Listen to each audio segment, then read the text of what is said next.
ये दूसरा प्रश्न होगा जिसमें आपके 6 क्वेश्चन होंगे और प्रत्येक क्वेश्चन 2-2 नंबर का होगा। आप हमारा बहुविकल्पी प्रश्न वाला 20 महत्वपूर्ण बहुविकल्पी प्रश्न मैंने बनाया, उसका आप वीडियो देख सकते हैं। और ये 2-2 नंबर के 6 प्रश्न होंगे, आपका दूसरा प्रश्न होगा। ठीक है, तो इसका पहला प्रश्न है, बिंदु ए का निर्देशांक ज्ञात कीजिए जहां ए बी एक वृत्त का क्या है, व्यास है, जहां जिसका केंद्र 2, -3 है तथा बी का निर्देशांक 1, 4 है। अर्थात एक वृत्त के बारे में यह बात करना चाहता है और इस वृत्त का एक व्यास है जिसका नाम है ए बी। वृत्त का व्यास क्या है, ए बी। जहाँ ए बी वृत्त का क्या है, व्यास, यानी कि ए बी ये वृत्त का एक व्यास है और इसका केंद्र मैंने मान लिया ओ, और इस केंद्र का निर्देशांक क्या दिया है, 2, -3। तो हमने केंद्र का निर्देशांक 2, ले लिया। ठीक है, उसके बाद से बी का भी निर्देशांक दिया है 1, 4। हमें ए का निर्देशांक पूछना चाहता है। ठीक है, लेकिन इतना हम जरूर जानते हैं कि अगर यह वृत्त का व्यास है, ठीक है, अगर यह वृत्त का व्यास है तो ये जो केंद्र है इस व्यास का मध्य बिंदु रहा होगा, व्यास का मध्य बिंदु रहा होगा केंद्र। तो हम क्या करें, ए के निर्देशांक को लगाने के लिए मध्य बिंदु का फार्मूला लगा दें। ठीक है, मध्य बिंदु हमें पता है, यहाँ से x1 y1 की वैल्यू चली जाएगी। हमने ए के निर्देशांक को मान लिया कि यह x1 y1 रहा होगा और बी के निर्देशांक को क्या मान ले, x2 y2। x2 y2 तो हमें पता है, लेकिन x1 y1 हमें पता नहीं है। और हमें मध्य बिंदु पता है 2, मध्य बिंदु को हम क्या मान ले, x, y। मध्य बिंदु के निर्देशांक का फार्मूला लगा के हम x1 y1 आसानी से निकाल सकते हैं। तो इसका सॉल्यूशन देखिए, हम जानते हैं कि मध्य बिंदु का निर्देशांक, अगर हमें x निकालना हो तो हम क्या करते हैं, x1 + x2/2। अगर हमें y निकालना होता है तो y1 + y2/2। लेकिन हम जानते हैं मध्य बिंदु का निर्देशांक x जो होता है वो हमें दे दिया है। ठीक है ना, x का मान कितना दिया है, 2 बराबर x1 हमें नहीं पता है तो x1 की जगह पे x1 रहने देंगे। और x2 की वैल्यू कितनी है, 1 लिख लेते हैं, डिवाइडेड बाई कितना हो जाएगा, 2। ठीक है, इसका क्रॉस मल्टीप्लिकेशन कराएंगे, 2 दूना कितना हो जाएगा, 4 बराबर x1 प्लस कितना हो जाएगा, 1। तो x1 की वैल्यू कैसे निकलेगी, 1 को पक्षांतर करेंगे, 4 में से 1 घटेगा, कितना हो जाएगा, 3। तो x1 बराबर कितना आ जाएगा, 3। ठीक है, यह x1 की वैल्यू निकली।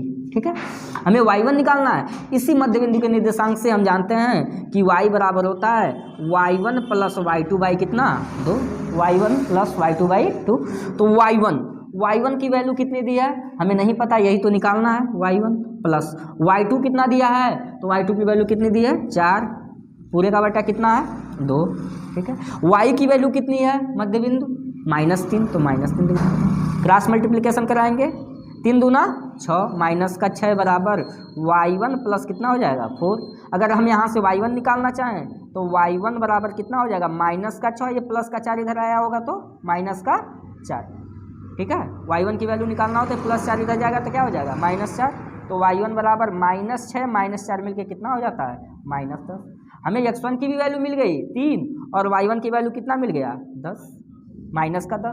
तो x1 बराबर कितना है, 3 और y1 बराबर कितना है, -10।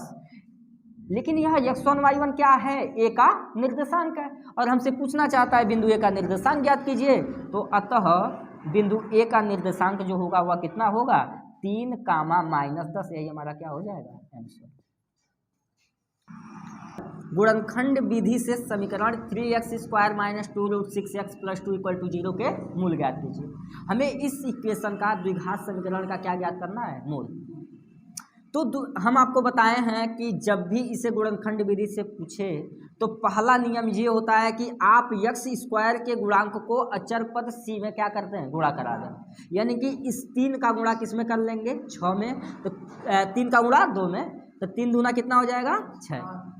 अब हम क्या करते हैं, इस 6 को 2 ऐसे भागों में तोड़ेंगे कि गुणा करने पे तो 6 ही रहे, लेकिन जोड़ने पे, ये वाला चिन्ह देखते हैं, अगर यहाँ माइनस है तो घटाने पे, प्लस है तो जोड़ने पर। यहाँ पे प्लस है इसलिए कहेंगे जोड़ने पर कितना हो जाना चाहिए, 2√6। ठीक है, गुणा करने पे तो 6 ही रहे और यहाँ जोड़ने पे कितना हो जाना चाहिए, 2√6। तो मैं 6 को किन 2 भागों में तोड़ूं कि यह जोड़ने पे कितना हो जाए, 2√6। तो हम समझ सकते हैं कि √6 और √6 कड़ी में 6, कड़ी में 6 का अगर गुणा किया जाए तो 6 भी हो जाएगा, और कड़ी में 6 प्लस कड़ी में 6 किया जाएगा तो 2 कड़ी में 6 भी हो जाएगा, दोनों तरफ से हो जाएगा। यानी कि 2 को हमें क्या चाहिए, कड़ी में 6 चाहिए। ठीक है, कड़ी में 6 का कड़ी में 6 से गुणा करेंगे तो कितना हो जाएगा, 6 भी हो जाएगा, गुणा करने पे 6 भी आ जाएगा, और जोड़ने पे 2√6 भी आ जाएगा, दोनों नियम। ठीक है, अब क्या ये हमें चिन्ह क्या चाहिए, माइनस का। जुड़ तो तब भी सकता है, ये दोनों को माइनस कर देंगे तो भी जुड़ सकता है, दोनों को प्लस कर देंगे क्या तो भी जुड़ सकता है, लेकिन हमें दोनों को माइनस करके जोड़ना है या दोनों को प्लस करके जोड़ना है, ये चिन्ह ये बताता है। यहाँ कौन सा चिन्ह है, माइनस, यानी कि दोनों को क्या करना पड़ेगा, माइनस। माइनस का √6 माइनस का √6 यानी कि माइनस का 2√6, यानी कि ये जो मध्य वाला पद है माइनस का 2√6, यह माइनस का √6 माइनस का √6 ऐसे करके टूट सकता है। तो हम ऐसे करेंगे 3x² माइनस का √6x माइनस √6x हो जाएगा, माइनस का √6x यानी कि माइनस का √6x और माइनस का √6x मिलकर माइनस का 2√6x। अगर यहाँ दोनों जगह प्लस लगा देते तो गलत हो जाता, प्लस का 2√6 जो होता सही नहीं होता। ठीक है ना, यहाँ पे प्लस का 2 = 0। इतना बात समझ में। हमने क्या किया, x² के गुणांक को अचर पद c से गुणा कराया, 3 का गुणा किया, कितना आया 6, 3 का गुणा 2 में करा लिए, x² के गुणांक का गुणा 2 में करा लेंगे, अचर पद c इसको बोलते हैं 6। इसके बाद से हमने क्या किया, 6 को दो भागों में बांटा, ऐसे 2 भागों में तोड़ना है कि जोड़ने पे कितना आया 2√6, तो √6 और √6 इन दोनों को जोड़ेंगे तो कितना आएगा 2√6। लेकिन जुड़ तब भी सकता है जब दोनों माइनस में हो, जुड़ तब भी सकता है जब दोनों प्लस में हो। तो हमें कैसे पता कि यहाँ दोनों जगह माइनस लगाने या दोनों जगह प्लस, ये चिन्ह ये बताएगा और कहेगा दोनों जगह क्या लगा लो, माइनस। तो ये हमने किया माइनस का √6x माइनस का √6x, इस मध्य पद को हमने क्या किया, तोड़ दिया। आगे बढ़े, अब क्या करते हैं, 2 का पेयर बना लेते हैं और इसमें से क्या ढूंढेंगे, कॉमन। यहाँ से देखेंगे इन दोनों में क्या कॉमन है। अच्छा, √6 को ऐसे लिख सकते हैं क्या, √2 × √3, हाँ, कड़ी में 3 कड़ी में 2 मिलकर कड़ी में 6 होगा, है ना। और इस 3 को 2 बार कड़ी के अंदर लिखा, कड़ी में 3 = कितना हो जाएगा, केवल 3। यानी कि इस 3 को ऐसे लिखा जा सकता है और इस कड़ी में 6 को ऐसे लिखा जा सकता है। इन दोनों में कॉमन चीज़ क्या है, तो आप देखेंगे तो कड़ी में 3 क्या है, कॉमन है। तो यहाँ से हम क्या कॉमन ले सकते हैं, कड़ी में 3, और x भी कॉमन है दोनों में, तो x भी कॉमन ले लेंगे। यहाँ से क्या बच जाएगा, केवल कड़ी में 3x, x नहीं बचेगा, x कड़ी में 3x और माइनस का कितना हो जाएगा, कड़ी में 3 यहाँ से कॉमन है, कड़ी में कितना बच जाएगा 2, और x तो रहेगा नहीं, x कॉमन आ चुका है। ठीक है, उसके बाद से यहाँ से क्या कॉमन ले सकते हैं, हम जानते हैं √6 को क्या लिख सकते हैं, देखो √6 को हमने क्या लिखा, कड़ी में 2 × कड़ी में 3, है ना। और इस 2 को क्या लिखा जा सकता है, √2 × √2 = कितना हो जाएगा 2। अब दोनों में क्या कॉमन है, तो √2 कॉमन है, तो माइनस का √2 क्या कॉमन ले लेंगे, माइनस का ले कि प्लस का ले, यहाँ जो चिन्ह हो ना वही कॉमन ले लेते हैं। ठीक है, तो माइनस का √2 कॉमन ले लेंगे तो क्या बच जाएगा, यहाँ से 2 तिहाई 6, √3 बचेगा। ठीक है, x भी साथ में बचेगा, और ये प्लस किस में हो जाएगा, माइनस में। क्यों, क्योंकि बाहर क्या है, कोष्टक के बाहर माइनस का चिन्ह, अंदर का चिन्ह क्या हो जाने वाला है, बदल जाने वाला। तो √2 यहाँ से कॉमन ले लिए तो एक √2 बच जाएगा, बराबर कितने के, 0 के। अब देखें ये 2 पद मिले, इसमें कॉमन क्या है, तो ये √3x - √2 √3x - √2, यानी कि यहाँ से मैं इस चीज़ को कॉमन ले सकता हूँ, कोष्टक वाली चीज़ को। तो √3x - √2 एक कोष्टक में हो गया, क्या बच गया, तो √3x माइनस का √2, ये कॉमन हो गया, = कितना 0। ठीक है, देख रहे हैं कि दोनों ही सेम चीज़ें हैं, है ना। तो √3x - √2 को एक बार 0 कहें, फिर से इसको भी 0 कहें, उसका कोई बेनिफिट नहीं होगा क्योंकि दोनों चीज़ें क्या है, एक ही है। तो यहाँ से हम x की वैल्यू निकाल सकते हैं, √3x बराबर, ये पक्षांतर होगा तो √2 हो जाएगा। ठीक है, तो x बराबर कितना हो जाएगा, √2 / √3। ठीक है, हम क्या कर सकते हैं, यहाँ से परमीकरण कर सकते हैं, √3 / √3, ऊपर नीचे √3 से गुणा करा लें तो कितना हो जाएगा, √3 का √2 में करेंगे तो √6 डिवाइडेड बाई √3 का 3 में करेंगे तो केवल क्या आ जाएगा 3। ये हमारा मूल मिल गया। पहला मूल ये है तो दूसरा मूल भी क्या रहा होगा, यही रहा होगा। दोनों मूल आपस में कैसे रहे होंगे, बराबर रहे होंगे, ठीक है ना। तो यक्स के जो दो मूल मिलेंगे वो मिलेगा √6/3 का √6/3, यही हमारा क्या हो जाएगा आंसर, ठीक है। अगला सवाल ध्यान दीजिए, दिया है एक चित्र बनाया है जिसमें त्रिभुज ABC, ठीक है। इस त्रिभुज में DE जो है वो समांतर है किसके, BC के। यहाँ पे कहा है DE समांतर है किसके, BC के। और AD का मान x दिया है, DB का मान x-2, AE का मान x+2, EC बराबर x-1, सारे वैल्यूज दे दिए हैं, ठीक है। और हमसे पूछा है कि x का मान ज्ञात कीजिए, ठीक है। x का हमें वैल्यू ज्ञात करना है। कैसे ज्ञात करेंगे, हम जानते हैं थेल्स प्रमेय पढ़े हैं, जिसे हम आधारभूत समानुपातिकता प्रमेय बोलते हैं। और आधारभूत समानुपातिकता प्रमेय ये कहता है कि अगर किसी त्रिभुज में एक भुजा के समांतर कोई रेखा खींची जाए और वह रेखा अन्य दो भुजाओं को भिन्न भिन्न बिंदुओं पर प्रतिच्छेद करे तो उन्हें समान अनुपात में विभाजित करती है। ऐसा हमने पढ़ा है। थेल्स प्रमेय ये कहता है कि अगर एक त्रिभुज में एक भुजा के समांतर कोई दूसरी भुजा अन्य दो भुजाओं को भिन्न भिन्न बिंदुओं पर प्रतिच्छेद करने के लिए खींची जाए तो होता क्या है, यह दोनों भुजाओं को समान अनुपात में विभाजित करती है। अर्थात AD/DB बराबर होगा AE/EC के। और इसी फार्मूले पे हम आगे चलेंगे और x की वैल्यू हमारा मिल जाएगा, ठीक है। आधारभूत समानुपातिकता प्रमेय से तो हम कहेंगे चूंकि DE समांतर है किसके, BC के, इसका सॉल्यूशन होगा चूंकि DE समांतर है किसके, BC के। अगर ये दोनों आपस में समांतर हैं तो यह अन्य दो भुजाओं को समान अनुपात में बांटा होगा। अर्थात AD/BD या DB कह लें, जो भी कर, AD/DB बराबर रहा होगा AE/EC के, AE/EC के। ऐसा क्यों, ऐसा इसलिए क्योंकि यह है आधारभूत समानुपातिकता प्रमेय। आधारभूत समानुपातिकता प्रमेय यही कहता है कि यदि किसी त्रिभुज में एक भुजा के समांतर कोई रेखा अन्य दो भुजाओं को भिन्न भिन्न बिंदुओं पर प्रतिच्छेद करने के लिए खींची जाए तो अन्य दोनों भुजाओं को वो क्या करता है, समान अनुपात में विभाजित करता है। इसलिए हमने समान अनुपात ले लिया। AD/DB बराबर होगा AE/EC के। अब सबकी वैल्यू लिख लेते हैं। यह ऐसा क्यों, तो रीजन दे देते हैं, आधारभूत समानुपातिकता प्रमेय, आधारभूत समानुपातिकता प्रमेय से, ठीक है।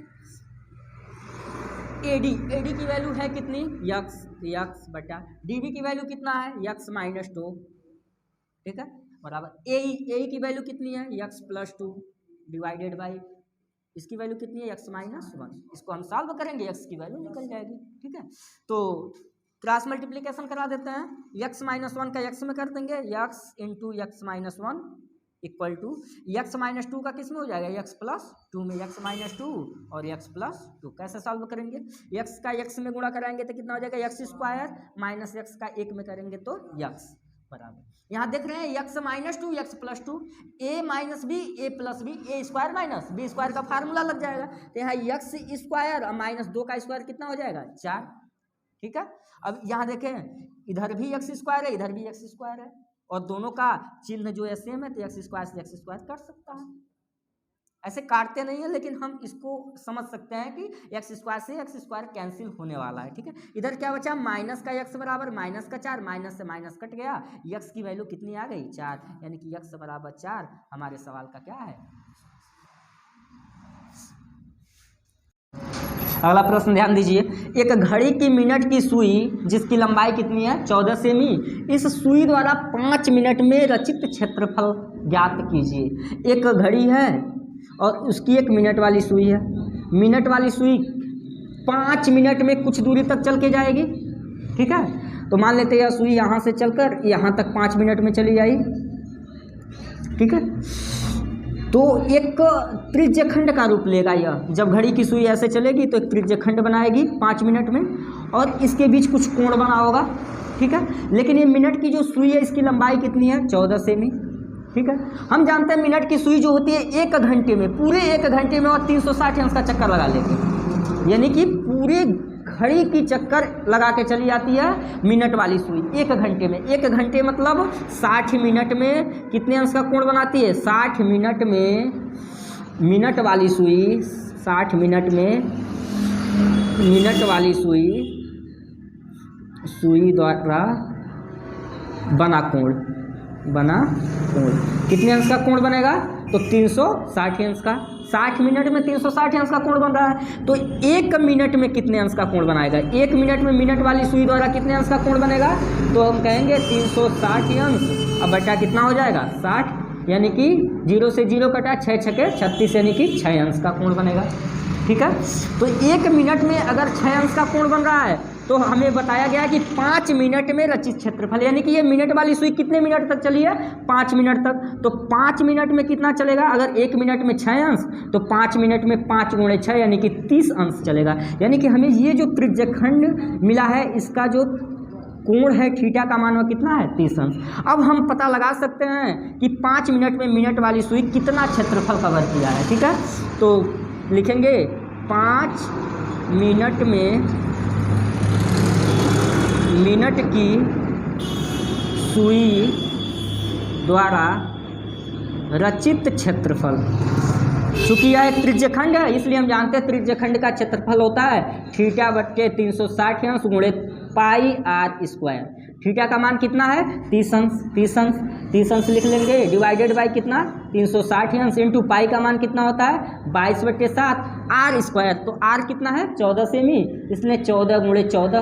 अब यहाँ से काट लें, 0 से 0 कटा, 12 तिहाई कितना हो जाएगा? 36, यहाँ 7 दूना 14 और कटेगा 2 छक्के 12, और यहाँ से 2 तिहाई 6 और 7 दूना 14, 2 3 दूना 6, 7 दूना 14, और कहीं कटने वाला नहीं।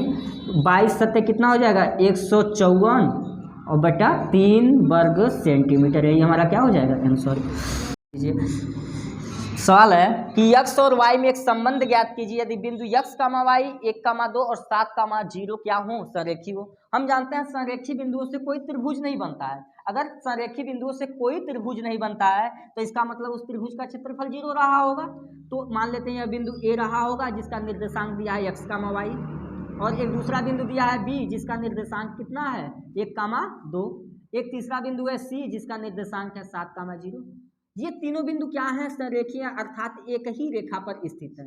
अगर 3 बिंदु एक ही रेखा पर स्थित हो, ऐसे बिंदुओं को संरेखी बिंदु कहते हैं। और इससे कोई त्रिभुज नहीं बनता है, अर्थात त्रिभुज का क्षेत्रफल कितना होना चाहिए? 0। चूंकि A, B व C तीनों बिंदु क्या हैं? संरेखी हैं। A, B व C तीनों बिंदु क्या हैं? संरेखी हैं। अतः इनसे बनने वाले त्रिभुज का क्षेत्रफल क्या होगा? त्रिभुज का क्षेत्रफल जो होगा वह कितना होना चाहिए? 0, क्योंकि कोई त्रिभुज ही नहीं बनेगा। और त्रिभुज का क्षेत्रफल का फार्मूला हम जानते हैं, जब 3 बिंदुओं के निर्देशांक दिए हों, क्या होता है? 1/2 कोष्टक में x1 y2 - y3 plus x2 y3 - y1 plus x3, और क्या होता है? y1 - y2 इक्वल टू क्या हो जाता है? 0। ये फार्मूला होता है। ठीक है, वैल्यू रख लेते हैं 1/2 x1 का मान कितना है? ये x1, इसको मान लेते हैं x1 y1, ये क्या रहेगा? x2 y2, ये x3 y3। यहाँ से देख के मान बढ़ते जाते हैं। x1 की वैल्यू कितनी है? x, तो x रख लीजिए। y2 कितना है? 2, तो 2 रख लीजिए। माइनस y3 की वैल्यू कितनी है? 0 रख लीजिए। प्लस x2 की वैल्यू कितना है? 1, तो 1 रख लीजिए। y3 का मान कितना है? 0 माइनस y1 कितना है? y प्लस x3 की वैल्यू कितनी है? x3 का मान 7, y1 की वैल्यू कितनी है? y ही है, माइनस y2 की वैल्यू कितनी है? 2। सारे मानों को रख लिए इक्वल टू 0। अब 1/2 इधर जाएगा, इसका क्रॉस मल्टीप्लाई होगा, 0 हो जाएगा। बाकी इन सारी चीज़ों की वैल्यू निकाल लेते हैं। 2 में से 0 गया 2 का x में गुणा कराएंगे कितना हो जाएगा? 2x। 0 में से y को घटाएंगे तो -y, अब -y का 1 में गुणा कराएंगे तो क्या हो जाएगा? माइनस का y। ठीक, उसके बाद से इस 7 का y के साथ भी मल्टीप्लाई है और 7 का 2 के साथ भी है, तो प्लस का 7y हो जाएगा और माइनस का 7 दूना कितना हो जाएगा? 14 बराबर कितना? 0। अब यहाँ से देखिए 2x और ये माइनस का y प्लस का 7y, 7y में से 1y घटेगा तो प्लस का कितना हो जाएगा? 6y, और माइनस का 14 इधर जाएगा तो क्या हो जाएगा? प्लस का 14। हम चाहें तो यहाँ से 2 से कॉमन ले सकते हैं, 2 कॉमन ले लेंगे तो कितना बचेगा? x और प्लस 3y बराबर कितना हो जाएगा? 14। फाइनली क्या हो जाएगा, 2 पक्षांतर कर देंगे, यहाँ पे मल्टीप्लीकेशन है, यहाँ पे इधर जाएगा, इसका डिवीजन हो जाएगा। तो x प्लस 3y बराबर 14/2 अर्थात 7। तो x और y में संबंध पूछा था, x और y में संबंध यह है कि x प्लस 3y बराबर 7, यही हमारा संबंध है। आंसर हो गया। ध्यान दीजिए, एक सवाल है कि जांच कीजिए कि क्या निम्न द्विघात समीकरण है। ये जो इक्वेशन हमें दिया है, हमें इसको दिखाना है कि यह द्विघात समीकरण है कि नहीं है। इसके लिए हम इसको सॉल्व करेंगे और देखेंगे क्या इस फॉर्म का यह आता है या नहीं। मतलब यह द्विघात समीकरण का व्यापक रूप है, x square plus B X plus C. आपको सारी चीज़ें बताई गई है, पिछले कई दिनों से हम पढ़ रहे हैं यही। तो इसका हमें ये पता लगाना है कि यह द्विघात है कि नहीं। इसको पता लगाने के लिए हम इसको सॉल्व करेंगे। हो सकता है कि एक्स स्क्वायर की वैल्यू ना आए, कहीं कट उट जाए, तो इसलिए हम इसको सॉल्व करना जरूरी समझते हैं। तो सॉल्व करेंगे, x प्लस 1 का होल स्क्वायर है, a प्लस बी के होल स्क्वायर पे तोड़ देंगे, a square plus B square मतलब एक का स्क्वायर एक ही होगा, plus 2ab 2 into x into 1 यानी कि 2x होगा, इक्वल टू 2 का x में भी मल्टीप्लाई और 3 में भी, तो 2x हो जाएगा, माइनस 3 दूना कितना हो जाएगा, 6। ठीक है।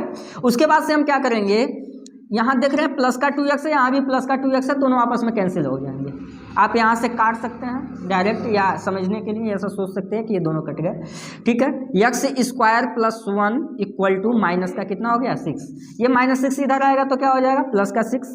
ठीक है। तो ये हो जाएगा एक्स स्क्वायर, ठीक है, और यह प्लस का 1 प्लस का 6, इधर कुछ नहीं बचा तो क्या बचा होगा, 0। तो x square x plus 1 6 plus 1 कितना हो गया, 7 इक्वल टू 0। अब ये देख के बच्चे सोच रहे होंगे ना कि ये द्विघात समीकरण नहीं, इस फॉर्म का नहीं है। ये है, क्योंकि यहाँ पे b की वैल्यू 0 हो सकती थी, हो सकता है एक्स स्क्वायर अब प्लस यहाँ पे हम क्या लिख सकते हैं, 0x अब प्लस कितना है, c की वैल्यू 7 इक्वल टू 0। यह इसी फॉर्म का है, इसलिए हम ऐसा नहीं कहेंगे कि ये द्विघात समीकरण नहीं है। यहाँ पर b की वैल्यू नहीं है, b की वैल्यू 0 हो सकती है, a b और c में से तीनों में से कोई भी 0 हो सकता है ना। तो ये हो गया X square plus 7 equal to कितना, 0 हमारा। तो अतः यह इक्वेशन जो है X square plus 7 equal to 0, इसको ऐसे भी लिख सकते हैं, एक्स स्क्वायर प्लस यहाँ क्या बी एक्स है ना, तो बी की जगह पे 0 रख सकते हैं, 0x प्लस कितना 7 इक्वल टू 0, यानी कि यह इस फॉर्म का है। अतः यह एक द्विघात समीकरण है। तो हम नीचे निष्कर्ष देंगे कि अतः दिया गया समीकरण एक द्विघात समीकरण है। अतः दिया गया समीकरण एक द्विघात समीकरण है, समीकरण